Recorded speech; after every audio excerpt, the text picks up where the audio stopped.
नमस्कार. फायनली आपण पाहतोय आता ऋषिकेशला सौमित्र म्हणत असतो, काय दादा, अजूनही बाजार समितीच्या मीटिंगसाठी पोहोचला नाहीस तू? त्यावर सौमित्रला ऋषिकेश म्हणत असतो, हे काय निघतोयच? तेवढ्यात सौमित्र म्हणत असतो, दादा आज येऊ का मी तुझ्या बरोबर? त्यावर सौमित्रला ऋषिकेश म्हणत असतो, ये ना. आणि अशातच आता दोघं बाजार समितीच्या मीटिंगला जायला निघालेले असतात. तेवढ्यात आपण पाहतोय ऐश्वर्या जानकीला म्हणत असते, काय ग जानकी, आज सौमित्र सुद्धा ऋषिकेश दादा बरोबर गेलाय? त्यावर जानकी म्हणत असते, हो, बहुतेक सौमित्र भाऊजींचं तिथून पुढे काहीतरी काम असेल म्हणूनच ते गेले असतील. आणि अशातच आपण पाहतोय आता बाजार समितीच्या मीटिंगसाठी तिथे जमलेली माणसं काहीतरी कुजबूज करत आहेत. हे आता तिथे पोहोचलेल्या सौमित्रच्या बरोबर कानावर पडलेलं असतं आणि सौमित्र बारकाईने ते लोक काय बोलत आहेत या गोष्टीकडे लक्ष देतो, पण त्याला परफेक्ट असं काही कळत नाही.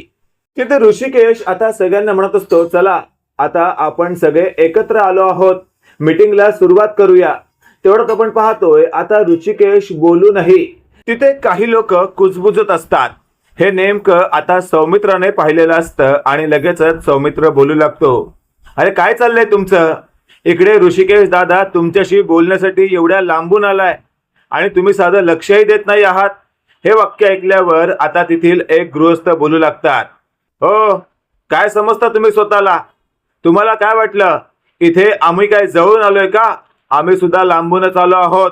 आणि बाजार समितीमध्ये मीटिंग चालू असताना तुम्ही बोलणारे कोण?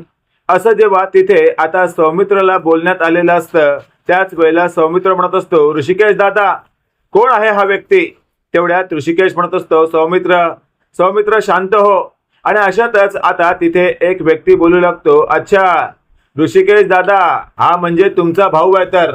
त्यावर लगेचच आता ऋषिकेश म्हणत असतो, सौमित्र, सौमित्र शांत हो. हे वाक्य ऐकल्यावर आता तिथे एक माणूस म्हणत असतो, यांच्या घरातले ना बहुतेक सगळे असेच आहेत आगाव. आणि अशातच आता सौमित्र म्हणत असतो, काय काय बोललात तुम्ही? आणि अशातच आपण पाहतोय ऋषिकेश म्हणत असतो, काय झालं दादा, तुम्ही माझ्या भावाला आगाव का म्हणताय? आणि आमच्या घरामधल्या कोणाला ओळखता तुम्ही जे माझ्या घरातल्यांना आगाव म्हणताय? त्यावर लगेचच आता तिथे एक व्यक्ती म्हणत असतो, अरे गप्प बस ना, कशाला उगाचच काही बोलतोस तू? तेवढ्यात तो व्यक्ती म्हणत असतो, ह्या रणदिव्यांच्या घरातली शर्वरी आणि तो त्या चौकात राहणारा राहुल, या दोघांचं लफडं आहे. हे वाक्य ऐकल्यावर ऋषिकेश म्हणत असतो, तोंड सांभाळून बोला, काय बोलताय तुम्ही हे? आणि अशातच आता सौमित्र म्हणत असतो, दादा मी तुला बोललो होतो ना, या माणसाला आता सोडायचंच नाही. तेवढ्यात ऋषिकेश म्हणत असतो, थांब. आता ऋषिकेशने त्या माणसाला समोर घेत विचारलेलं असतं, काय म्हणायचंय तुला, स्पष्ट कर. त्यावर तो माणूस म्हणत असतो, मी जे काही आता बोललोय ना ते अगदी बरोबर आहे. तुमच्या बहिणीचं त्या चौकात राहणाऱ्या राहुलशी लफडं आहे. हे वाक्य ऐकल्यावर आता सौमित्र त्या माणसावर धावून जाणार असतो. तेवढ्यात ऋषिकेशने सौमित्रला थांबवलेलं असतं आणि असं म्हटलेलं असतं, थांब, हा व्यक्ती जे काही बोलतोय ना त्यावर आपण दुर्लक्ष करता कामा नये. जर नक्कीच या लोकांमध्ये अशी कुजबूज असेल तर शर्वरीचं आपलं हे लफडं बाहेर काढावंच लागेल. आणि अशातच आता सौमित्र म्हणत असतो, चल दादा. तेवढ्यात आपण पाहतोय आता सौमित्र आणि ऋषिकेश तिथून ती मीटिंग अर्धवट ठेवत चौकात असलेल्या राहुलच्या घरी गेलेले असतात. राहुलच्या घराची बेल वाजवलेली असते. राहुलने आतून दरवाजातून पाहिलेलं असतं की कोण आलंय. राहुलला कळलेलं असतं की ऋषिकेश आणि सौमित्र आलेत. या दोघांनाही आत घेतलं तर राडा होईल असं आधीच या राहुलला कळून चुकलेलं असतं, म्हणून राहुल काही केल्या दरवाजा खोलायला तयार नसतो. आणि अशातच आपण पाहतोय आता राहुल काही केल्या दार उघडत नाहीये. तेवढ्यात सौमित्र म्हणत असतो, बघ दादा, म्हणजे ती माणसं जे काही बोलत होती ते चुकीचं नाहीये. ज्याला कळून चुकलंय की आपण आलोय म्हणून तो दार उघडत नाहीये. तेवढ्यात ऋषिकेश म्हणत असतो, तोड दार. तेवढ्यात सौमित्र दार तोडण्याचा प्रयत्न करत असतो, पण त्याने ते शक्य नसतं. शेवटी ऋषिकेशने आता दे दनादन धक्के मारत या राहुलचं दार तोडलेलं असतं आणि थेट आत प्रवेश घेतलेला असतो.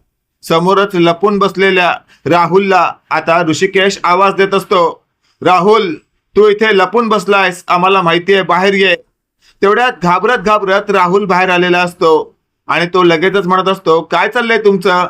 तुम्ही अशा पद्धतीने माझ्या घरात कसे काय शिरलात?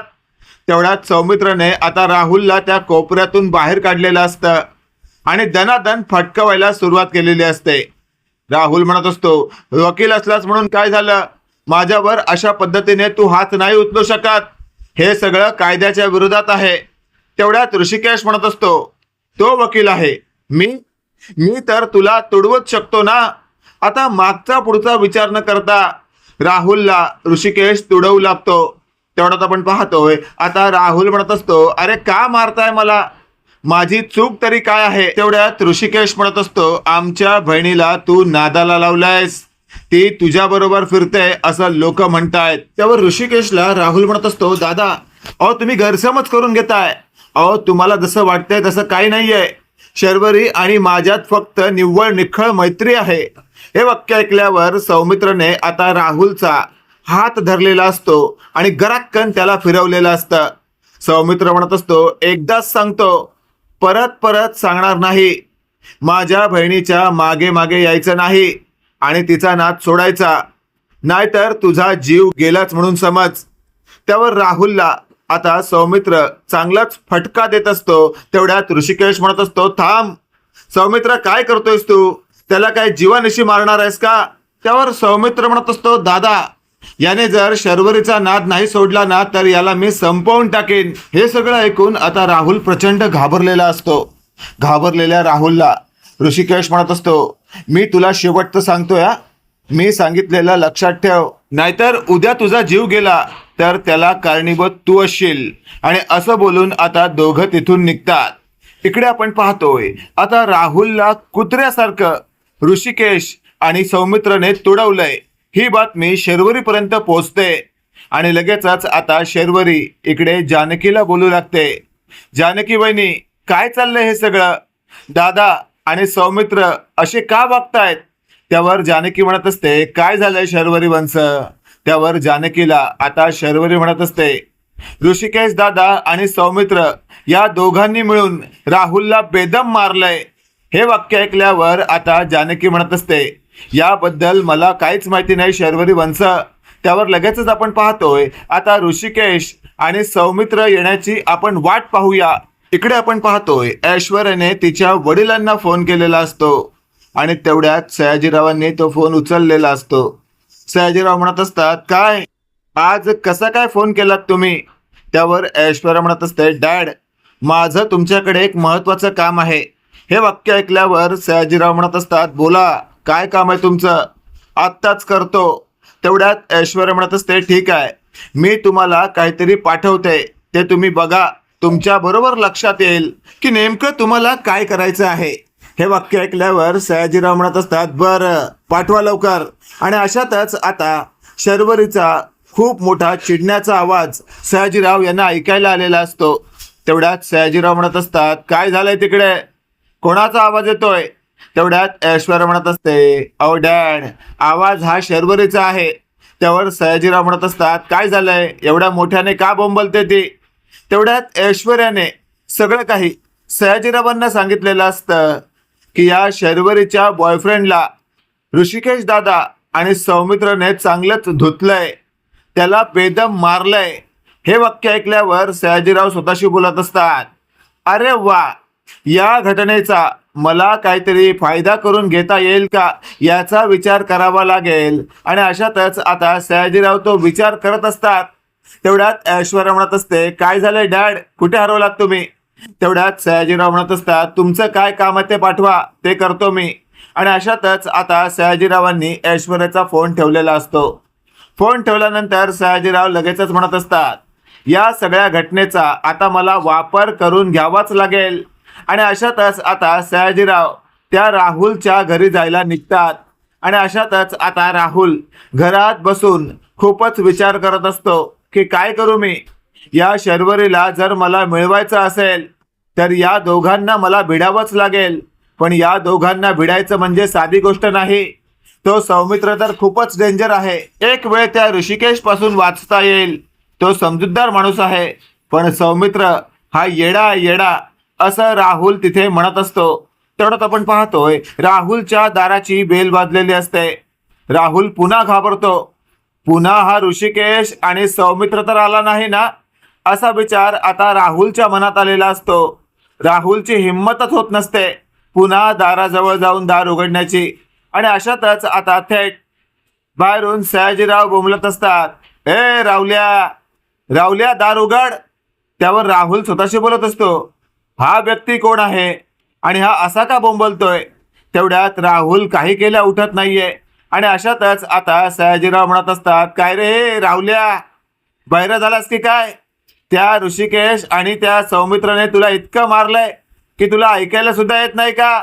असं तसं आता सयाजीराव बोलत असतात. आणि तेवढ्यात सयाजीरावांनी असं म्हटलेलं असतं, हे राहुल्या, तुला मारायला नाही तर तुला मदत करायला आलोय मी. या सगळ्या प्रकरणातून सोडवायला आलोय मी.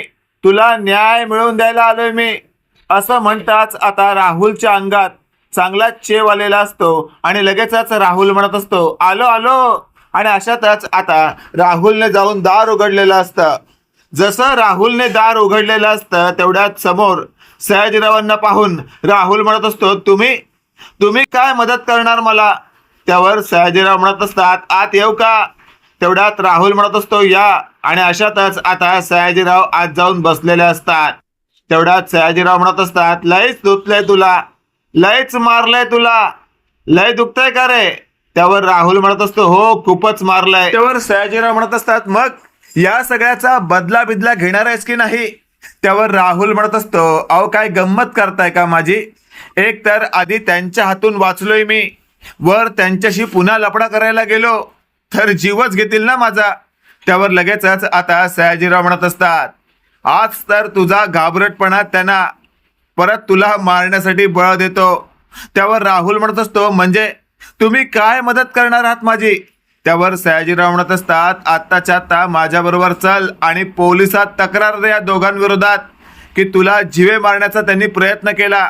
हे सगळं ऐकल्यावर राहुल म्हणत असतो, नाही नाही नाही नाही, त्या रणदीबेंच्या विरोधात जाऊन मी अजिबातच तक्रार करणार नाही.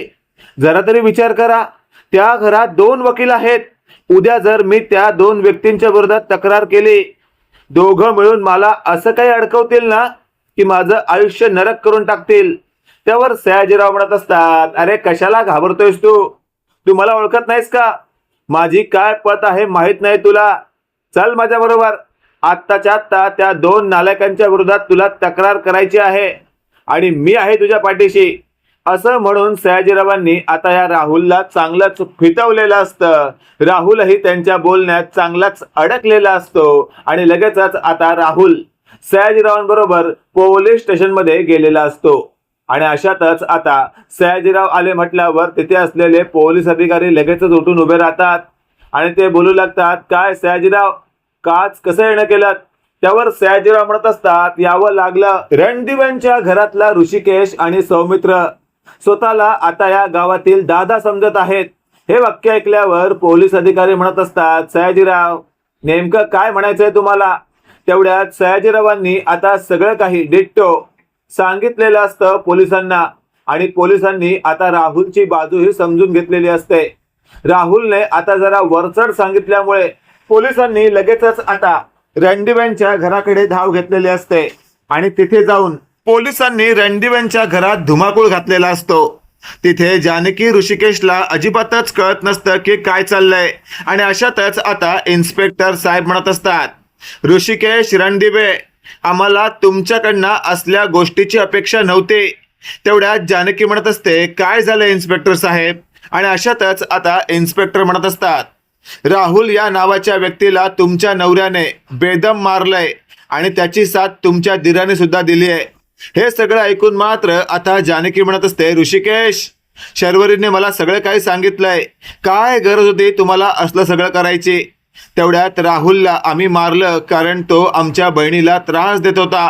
हे सगळं ऐकल्यावर आता थेट पोलिसांनी शर्वरीला समोरच विचारलेलं असतं, तुमचं नेमकं काय प्रकरण आहे, तुम्हाला राहुल त्रास देत होता का. त्यावर शर्वरीने नाही म्हटलेलं असतं. आणि हे सगळं ऐकून मात्र आता राहुलच्या बाजूने शर्वरीने साथ दिल्यामुळे या ऋषिकेशची चांगलीच गोची झालेली असते.